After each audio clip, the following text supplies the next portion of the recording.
I want to share with you guys is just like different ways to cope with your anxiety and depression.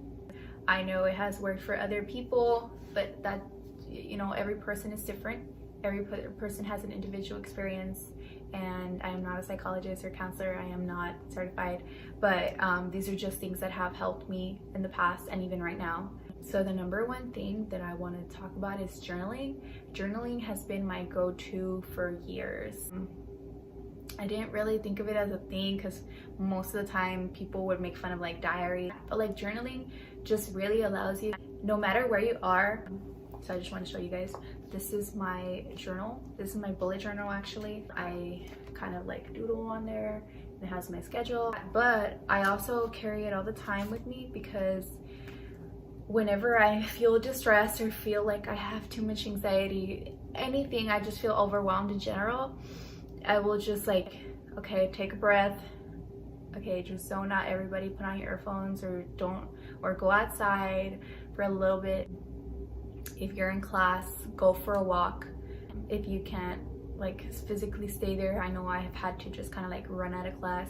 But if you are able to ground yourself and okay, let me write what I'm feeling, what I can like, you know.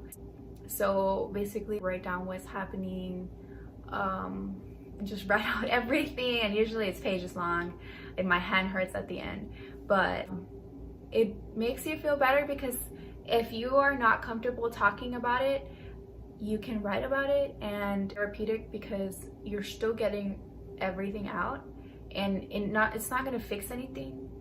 I know it's not, but it just kind of gives you an outlet to kind of pour out whatever you're feeling at that moment. And what I like to do after, which people might not like, is to write 3 things that I am grateful for. Like, it doesn't matter what it's from. It can be really, really easy, like really simple things. Some of my go-tos are like my family, I don't know, just like being in college and having the opportunity to be alive. Because that's, you know, that's always something. But obviously, like, as you keep journaling, you want to keep thinking like deeper into like those 3 things that you're grateful for, and eventually you'll have a lot of things that you're grateful for, and you can kind of go back and see. Maybe you can't think of 3 things today because you just hate everything. Maybe you can go back onto your journal and look at those 3 things at the bottom, like 3 things that you're grateful for. I know I'm not in the best place, but there are still things that I can be grateful for, and I need to acknowledge my privilege just to be here in this space. So that's just something that I like doing after journaling. But I also keep my journal or doodle because sometimes like drawing, sometimes I just don't want to write and I just want to draw, and like I just kind of want to get my mind somewhere else and just not even think about it. So I just start drawing on there. Another thing that I really like obviously is just like going for a walk.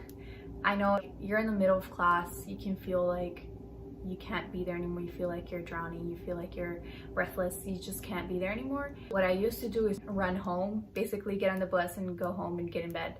And what I like doing now is, hey, like I'm not feeling good and maybe I don't want to journal, I don't want to doodle, I need a breath of fresh air, and I'll just take like a few minutes to go outside, go to the restroom, just wash your face or whatever you like doing. I like to just kind of walk around and just breathe. For me, it makes me feel better, but if it doesn't, like, you know, it's not the end of the world. It's a process, it's practice. So self-care, like, it's just like painting. I really love painting. I love singing my little heart out.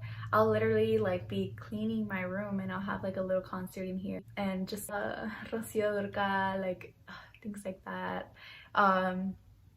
I'll take a bath, I'll do a face mask. One thing that people don't really talk about is just kind of like taking the time to clean your room, just make your bed. Maybe you're feeling like you can't do everything, like you just struggle to get out of bed. Maybe you can write down like 3 things that you want to do today. Because one thing that I felt like whenever I was depressed is I have so much to do and I haven't done shit. And I feel even worse about myself because I literally did not do anything. And so if you just write down 3 things that you want to do today, and if you just kind of like knock out one, just one, at least you did one thing.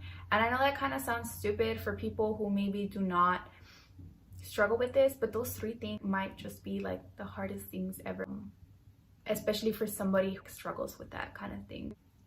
Maybe just brushing your teeth, washing your face, doing skincare. I know doing my makeup really helps soothe me.